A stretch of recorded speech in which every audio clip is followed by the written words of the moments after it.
महादेव मंडल जी ने पूछा है आपसे कि कोटक महिंद्रा बैंक के तिमाही नतीजे ऐसे क्या रहा उनमें कि बाजार को पसंद नहीं आया, क्योंकि नतीजों के बाद शेयर भाव गिरे हैं।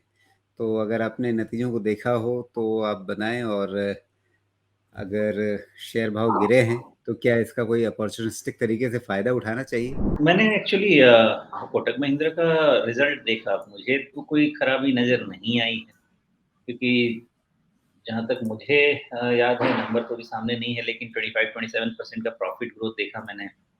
नेट एनपीए भी लो 0.6 के आसपास ही, 0.6 के नीचे है, जीएनपीए भी नीचे है, पीसीआर भी अच्छा है, फिर एडिशनल प्रोविजंस भी कम हो रहे हैं, तो मुझे समझ तो नहीं आ रहा कि क्या खराबी है रिजल्ट में। दूसरी चीज़, मैंने चूँकि ये एक पोर्टफोलियो स्टॉक होता है हमारा, तो इस पे हमेशा नज़र रहती है। मीन वैल्यूएशन से काफ़ी कंफर्टेबल है, नीचे है, काफ़ी समय से कंसोलिडेट कर रहा है। तो मेरा ऐसा मानना है कि कोटक महिंद्रा बैंक जो करंट सिचुएशन है, एक तो जो फंडामेंटल जो समझ में आया वो समझा दिया, और चार्ट के हिसाब से कोई ट्रेडिंग स्टॉक नहीं बैठ रहा, लेकिन ओवरऑल ये इन्वेस्टमेंट स्टॉक ज़रूर बैठ रहा है। तो अगर आप कोटक महिंद्रा बैंक में अगर अर्न करना चाहते हैं, तो पहली चीज़ कि मेरे हिसाब से एक तो सेफ अर्निंग मिल सकती है।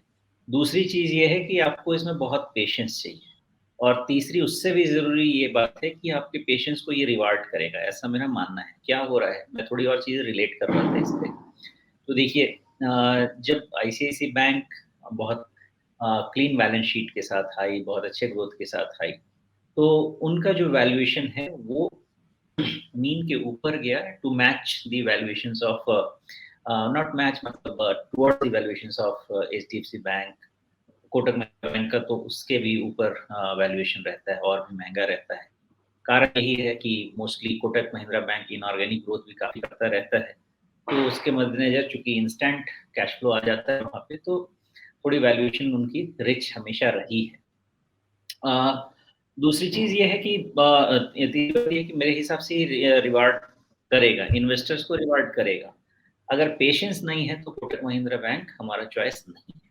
अगर पेशेंस है तो कोटक महिंद्रा बैंक हमारा पोर्टफोलियो चॉइस है। इसको और तरीके से समझिए, देखिए, मायोपिक व्यू नहीं लेना है बैंक्स पे, हमेशा एक बड़ा व्यू लीजिए। क्यों? आप क्रेडिट लिक्विडिटी सिचुएशन करंटली देख ही रहे हैं। लोग तो वो ट्रम्पेट लेके माँग रहे हैं कि सेविंग्स बैंक अकाउंट खुलाने के लिए आओ, बिकॉज़ अगर आप थोड़ा मनी मार्केट सिचुएशन भी देखेंगे तो अभी टाइट ही चल रहा है। तो यील्ड्स भी शॉर्ट टर्म में टाइटन हो रहे हैं। तो इतने क्रेडिट डिमांड में बैंक को फ़ायदा ना हो, किसी बैंक को फ़ायदा ना हो, अगर वो लीड बैंक है फ़ायदा ना हो, मुझे नहीं समझ में आता कि ऐसे सिचुएशन में जब तक मैं जान के गलती नहीं करूँ एज़ ए बैंक, मुझे डिफ़ॉल्ट फ़ायदा मिलेगा। तो बैंक के लिए अभी जो मौसम बना हुआ है, ये मौसम और अच्छा चलना चाहिए। तो मुझे किसी भी तरह से कोटक महिंद्रा बैंक अ, ना ही रिज़ल्ट स्टैंड पॉइंट से खराब लगता है, ना ही इन्वेस्टमेंट स्टैंड पॉइंट से खराब लगता है। रही बात स्टॉप लॉस लगा के ट्रेड करने वाली, इसमें थोड़ा चक्कर हो जाएगा आपका, क्योंकि ये जो राइज़ हुई थी, मुझे उसका थोड़ा प्रॉफ़िट बुकिंग नज़र आता है। हाँ, क्योंकि यार छुट्टी भी थी, तो हो सकता है कि थोड़ा डेस्परेट एग्ज़िट हुआ, ऐसा ही मैं अज़्यूम कर सकता हूँ।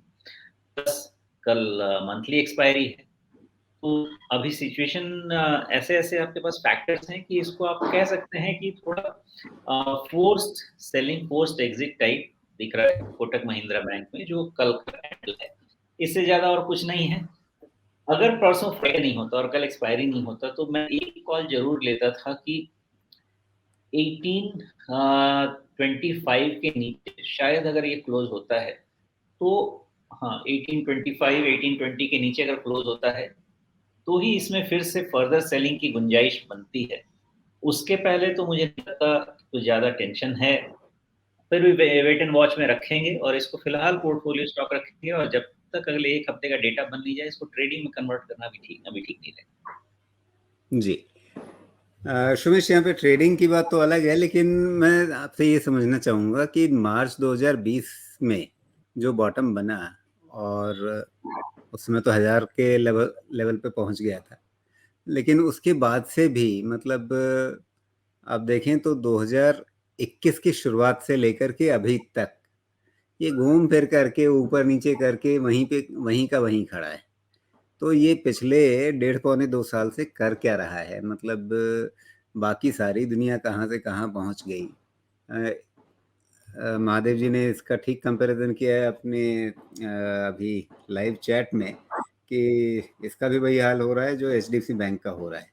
यहाँ तो कोटक के साथ कोई मर्जर वाला खेल भी नहीं है। तो चल क्या रहा है इसमें? देखिए, क्या हुआ है, थोड़ी कैनिबलाइज़ेशन हुई है, जिसमें फंड मूव हुआ, स्टेट बैंक ऑफ इंडिया में फंड मूव हुआ, आईसीआईसीआई बैंक में फिर फंड मूव हुआ थोड़ा एक्सिस बैंक में। जब इनकी सिचुएशंस में थोड़ी क्लैरिटी आई थी, या कंपेयर करेंगे आप आईसीआईसीआई बैंक का वैल्यूएशन तो कोटक महिंद्रा बैंक का मीन प्राइस टू बुक 4.5 5 ये सब रेंज में रहता था। एचडीएफसी बैंक का 3.5 4 ये सब रेंज में 4 की रेंज में रहता था। तो जब फंड मूवमेंट हुआ तो इसमें वैल्यूएशन कंप्रेशन हुए, बिकॉज़ अगर हमें रिलेटिव बेनिफिट बेटर लगता है आईसीआईसीआई बैंक में, स्टेट बैंक में, स्टेट बैंक तो at par with private bank perform कर रहा है। तो जब फंड मूवमेंट होगा तो इसमें स्टैग्नेशन आएगा ही आएगा, प्लस एफआई सेलिंग कंटिन्यूअस चल ही रही थी अंटिल जुलाई दिस ईयर, तो उसका भी इस पे असर था। तो मुझे वैल्यूएशन कंप्रेशन से ज़्यादा और better benefit in ICICI bank, better reward in ICICI bank and axis bank से ज़्यादा और इसमें कुछ और दिखता नहीं है, कोई खराबी नहीं है। अच्छा है, काफ़ी समय से ऑलमोस्ट 1 साल हो गए इसको कंसोलिडेट करते हुए, वैल्यूएशन भी फ़ेवर में आता जा रहा है। 3 and half time price to book पे बुरी डील तो कोटक महिंद्रा बैंक नहीं रहेगी। हाँ, पेशेंस लगेगा, फिर आपको ये भी रिवार्ड कर देगा फाइनली। अगर 4 टाइम्स पे भी अगर इसका पहुँचता है, तो भी 30-35% का रिटर्न मिल सकता है। जी। तो यहाँ पर जो पिछले डेढ़ पौने 2 साल से इसने एक दायरे के अंदर बंधे रहने का रुझान दिखाया है, तो इसके चलते नई चाल की एक गुंजाइश यहाँ पर बन रही है। लेकिन वही बात जो सोमेश जी ने कही कि धैर्य की परीक्षा अभी ये ले रहा है, कुछ समय तक और भी ले सकता है। इसमें कोई अचंभे वाली बात नहीं होगी।